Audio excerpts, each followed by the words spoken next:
بسم الله الرحمن الرحيم. وعن أبي هريرة رضي الله تعالى عنه وأبي خلاد رضي الله تعالى عنهما أن رسول الله صلى الله عليه وسلم قال: إذا رأيتم العبد يعطى زهدا في الدنيا وقلة منطق فاقتربوا منه فإنه يلقى الحكمة. حضرت ابو ہریرہ رضی اللہ تعالی عنہ اور صحابی حضرت ابو خلاد رضی اللہ تعالی عنہما، یہ دونوں حضرات ہی حضور علیہ السلام کا یہ ارشاد گرامی نقل فرماتے: اذا رأیتم العبد یعطى زہدا فی الدنیا، جب تم دیکھو کہ کوئی بندہ ایسا ہے جس کو دنیا کی بے رغبتی عطا کی گئی ہے، وقلت منطق، اور کم گفتگو کرتا ہے، بہت زیادہ بولنے کا عادی نہیں ہے، فاقتربوا منہ، تو اس کے قریب رہو، اس کی صحبت اختیار کرو، اس کے ساتھ نشست و برخاست رکھو، تعلق رکھو، فإنہ یلقى الحکمہ،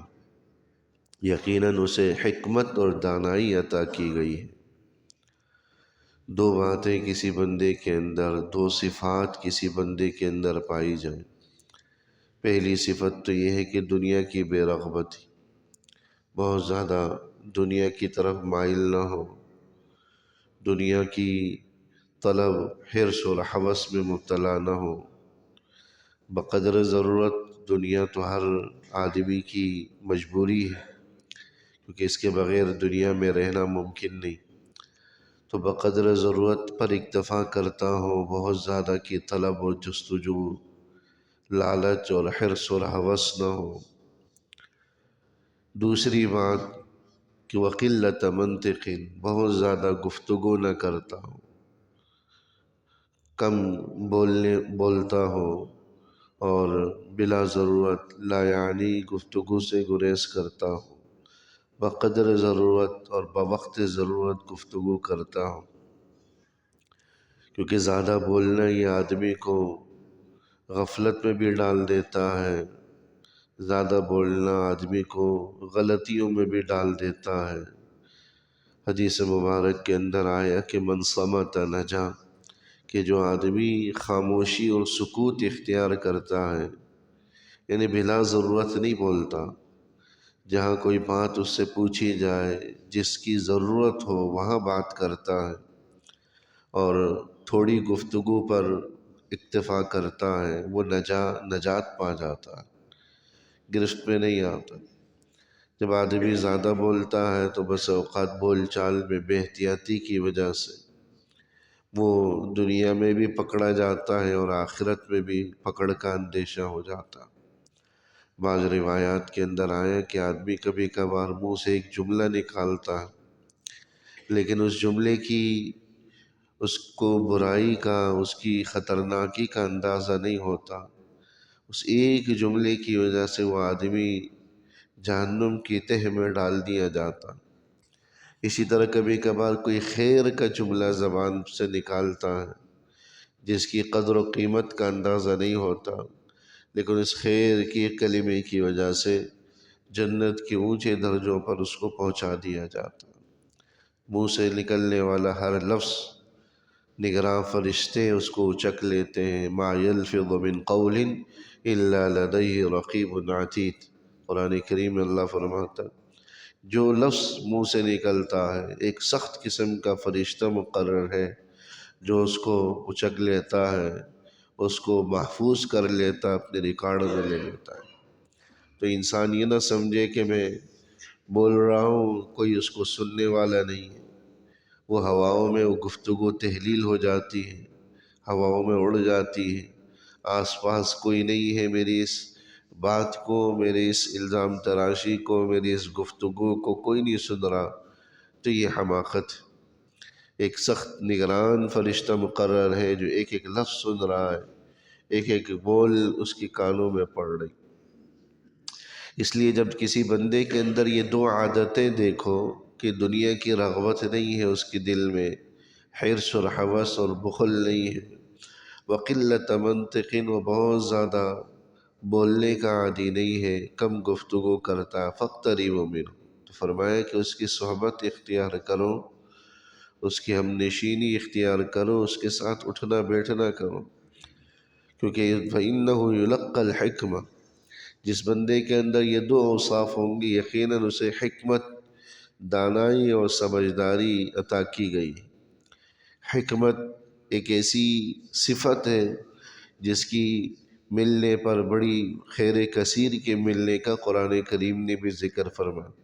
وَمَن يُؤْتَ الْحِكْمَةَ فَقَدْ أُوتِيَ خَيْرًا كَثِيرًا، کہ جس آدمی کو حکمت دے دی گئی ہو اس کو خیر کثیر، یعنی بہت زیادہ خیر کی اور بھلائی کی چیز عطا کر دی گئی۔ حکمت کا مطلب یہ ہوتا ہے کہ آدمی کے منہ سے نکلنے والا ہر بول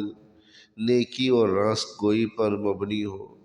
آدمی کے منہ سے نکلنے والا ہر بول آخرت کی طرف فکر مند کرنے والا، متوجہ کرنے والا ہو، آخرت کی یاد دلانے والا ہو، دنیا سے بے رغبت کرنے والا ہو، اس کو حکمت کہا جاتا۔ حضور علیہ السلام کی احادیث مبارکہ ہیں، سب حکمت بھرے الفاظ ہیں، جو ایسے الفاظ ہیں جس کا ہر لفظ ہمیں آخرت کی طرف متوجہ کر رہا ہوتا ہے، آخرت کی یاد دلا رہا ہوتا ہے، اصل منزل کی طرف ہمیں جو متوجہ کر رہا ہوتا ہے۔ فَإِنَّهُ يُلَقَّى الْحِكْمَةَ، ایسے لوگوں کو حکمت اور دانائی دی گئی ہے، ان کی صحبت اختیار کرو۔ اللہ والوں، بزرگان دین، حضرات صوفیاء، ان کی طبیعتوں میں دیکھا جائے تو یہ دو اوصاف ہوتے ہیں، ایک تو دنیا کی بے رغبتی۔ اللہ والے نیک لوگ، حضرات صوفیاء سے میری مراد وہی لوگ ہیں، اگر کسی کے اندر دنیا کی رغبت، بخل، حرص ہے تو وہ اللہ والا ہی نہیں ہے، اللہ والا اور نیک آدمی ہی نہیں ہے۔ تو نیک آدمی، اللہ والا، بزرگان دین، حضرات صوفیاء سے مراد وہی جو دنیا کی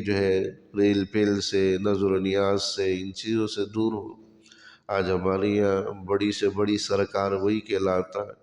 جس کے پاس نظر و نیاز کے نذرانوں کے ڈھیر لگے ہوں، کروڑوں کے وہ مالک ہوتے ہیں، اربوں کے مالک ہوتے ہیں، لوگوں کا ایک جم غفیر ہے ان کے ساتھ چمٹا ہوا ہے، سمجھ میں نہیں آتا کہ وہ کون سی شعبدہ بازی ہے، کون سے کرتب ہے جس کو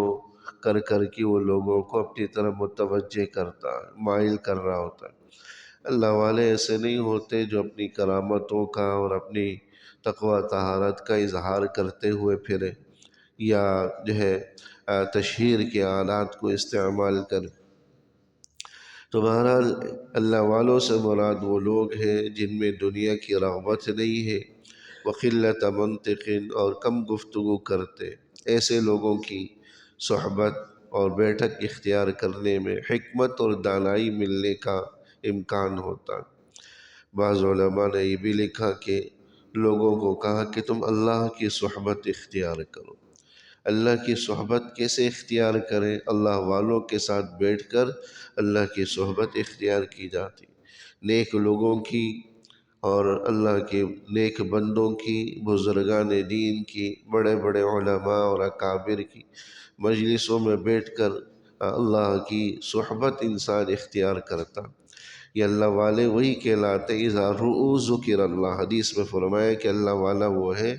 کہ جب بھی اس کے چہرے پر نگاہ پڑے تو اللہ یاد آ جائے، اللہ یاد آ جائے۔